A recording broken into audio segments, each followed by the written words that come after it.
খালি করে দিতে হবে, আমাকে প্রাণে মেরে দেওয়ার হুমকি দেয়, মার্ডার করে দেবে। প্লাস বলছে যে তুমি যদি বাড়িতে থাকো তোমার মার্ডার করে দেবো, তুই যদি পলিং এজেন্ট বসিস। কাঁচা কাঁচা অনেক খিস্তি মেরেছে, সে খিস্তিগুলো আমি সব রেকর্ডিং করেছি। প্লাস আমি রেকর্ডিং করি, আমি থানায় এসে ওদের নামে কেস করি। আমাকে মানে ধর্ষণ করারও হুমকি দেয়। ওদের ছেলেরা আমার মা মাসি তুলে প্রচুর গালাগালি দেয়। আমি একটা কথা তুলে ধরতে চাই যে আমরা স্বাধীন ভারতে বাস করছি। আমি মনে করছি স্বাধীন ভারতে বাস করছি, তাহলে কেন আমি একটা মহিলা, আমার কি কোনো অধিকার নেই? আমি আইএসএফ নেত্রী বলে আমাকে সিপিএম যারা এজেন্ট বসছে তাদের কিছু বলছে না, বিজেপির যারা এজেন্ট বসছে তাদের কিছু বলছে না, শুধু আইএসএফের পক্ষ থেকে আমাকে থ্রেট দেওয়া হচ্ছে।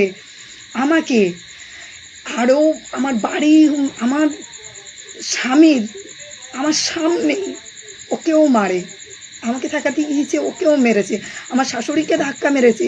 প্লাস বলে গেছে তো দেওরদের যারা যে যেখানে আছে সবাইকে বাড়ি খালি করে দিতে হবে, আর যদি তুই যদি বাড়ি থাকিস তোর মার্ডার করে দেওয়াবো রাত্রিবেলা, তোর কিরম ক্ষমতা আছে তুই এসে এখানে এজেন্ট বসবি।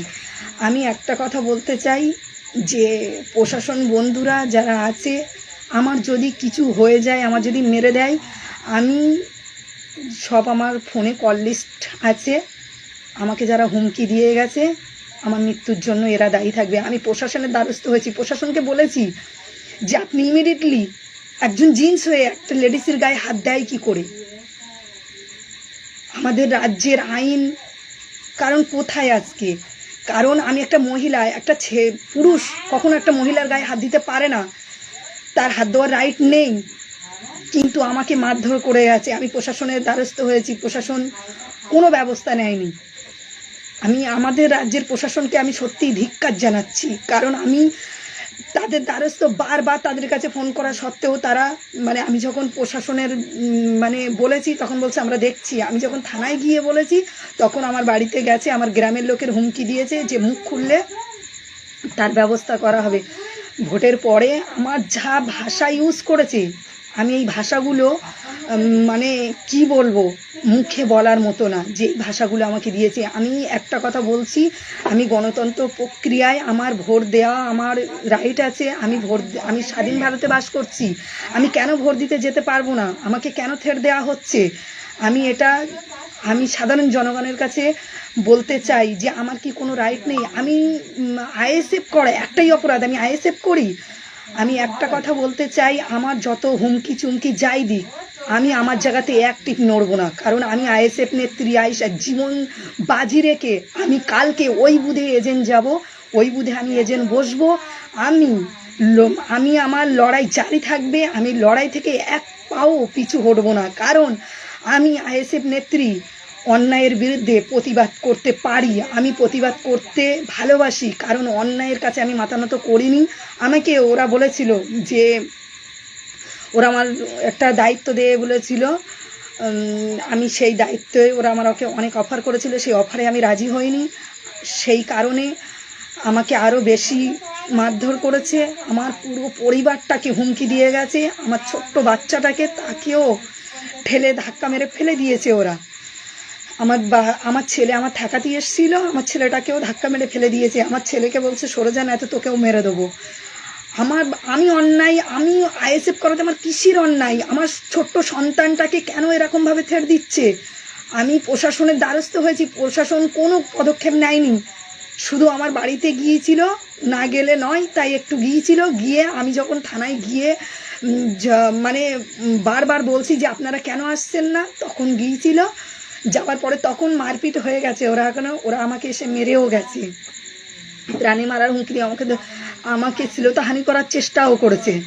আমি প্রশাসনের বলেছি ইমিডিয়েটলি তাকে অ্যারেস্ট করার জন্য, কিন্তু সে আমাকে অ্যারেস্ট করেনি।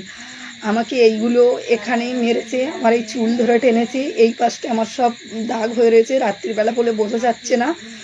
আমি প্রশাসনের আবারও বলতে চাই, প্রশাসন ইমিডিয়েটলি তাদের অ্যারেস্ট করুক। কারণ শাহজাহান শেখের মতো এখনও হাজারো, এইটা হয়েছে কার কার নেতৃত্বই, শাহ আলমের নেতৃত্বই, কালাম মল্লিকের নেতৃত্বই, আর সিদ্দিকির নেতৃত্বই এগুলো হয়েছে।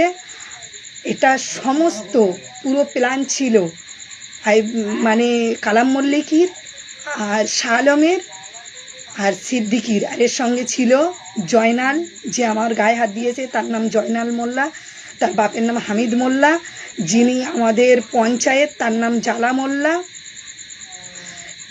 আর একজন গিয়েছিল তার নাম আশাকুল মোল্লা, ফাদার্স নেম হচ্ছে হাফেজ মোল্লা। এরাই গিয়েছিল, এরাই গিয়ে আমার বাড়ি গিয়ে মারধর করে এসছে, প্লাস আমাকে এই হুমকিগুলো দিয়ে এসছে। আমি আইএসএফ নেত্রী আয়েশা বিবি বলছি, আমি আমার জায়গা থেকে অ্যাক্টিভ নড়ব না, কারণ আমি লড়াই করতে শিখেছি। আমি নওশাদ সিদ্দিকীর নেতৃত্বই আমি শিখেছি যে অন্যায়কে রুখে দিতে, কিন্তু আমি কখনো অন্যায়কে আশ্রয় দিইনি আর দেব না। তাতে আমার জীবন থাক যাক, আমি আমার জীবনকে বাজি রেখে কালকে আমি ওই বুধে এজেন্ট আসছি। আমি প্রশাসনের দ্বারস্থ হচ্ছি, যে আমি বারবার বলছি যে আমাকে সেফ দেওয়া হোক। আমি 2021 থেকে শাহজাহানের সঙ্গে যদি লড়াই করে আসতে পারি, আর আমি ওদেরকে মনে করছি 2 টাকা 4 আনার নেতাকে দেখে আমি ভয় করিনি। আমি প্রশাসনকে আরও একবার বলবো তাদের ইমিডিয়েটলি অ্যারেস্ট করা হোক, কারণ আমি একটা মহিলা, আমার গায়ে হাত দিয়েছে। একটা জিন্স একটা লেডিসের গায়ে কিভাবে হাত দেয়? আমি এটাই প্রশাসনের দ্বারস্থ হচ্ছি। আমি আরও একবার আমি লাইভের মাধ্যমে জানাচ্ছি, আমি কোনো মিডিয়া বন্ধুকে পাইনি। এই মিডিয়ার সামনে আমি যে এটা মিডিয়া করতে চেয়েছিলাম, আমি মিডিয়ার বন্ধুদেরকে আমার পাইনি, আমার নাম্বার নেই কারুর, এই জন্য আমি কাউকে পাইনি। তো আমি এই কারণে রাত্রি ফেসবুকে এসছি লাইভে, কারণ আমি কোনো দিনই লাইভে আসিনি। আমি 2021 সালতে রাজনীতি করছি, আমি কোনো দিন লাইভে আসিনি, কিন্তু আজকে লাইভে এসছি।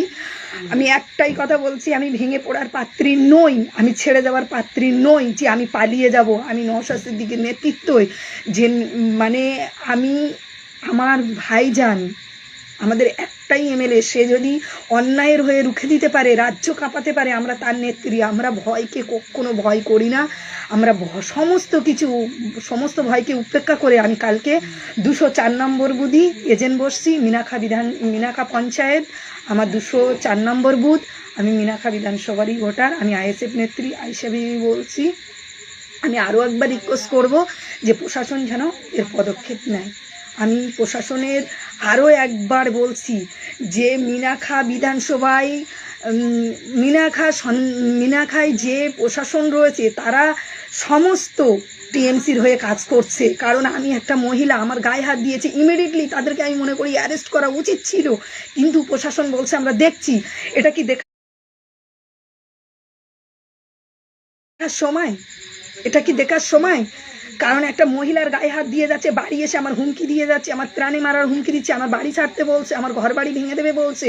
প্রশাসন কি ঘুমিয়ে রয়েছে? এটা যদি অন্য কোনো টিএমসি, যদি অন্য দল গিয়ে টিএমসির মারতো, এটা তো এতক্ষণ তাদের অ্যারেস্ট করা হতো। কিন্তু বিরোধী দলদের হয়ে কেন কাজ করছে না? আমি বলছি প্রশাসন দালালি করছে, প্রশাসন শাসক দলের কাছে মাথা বিক্রি করে দিয়েছে।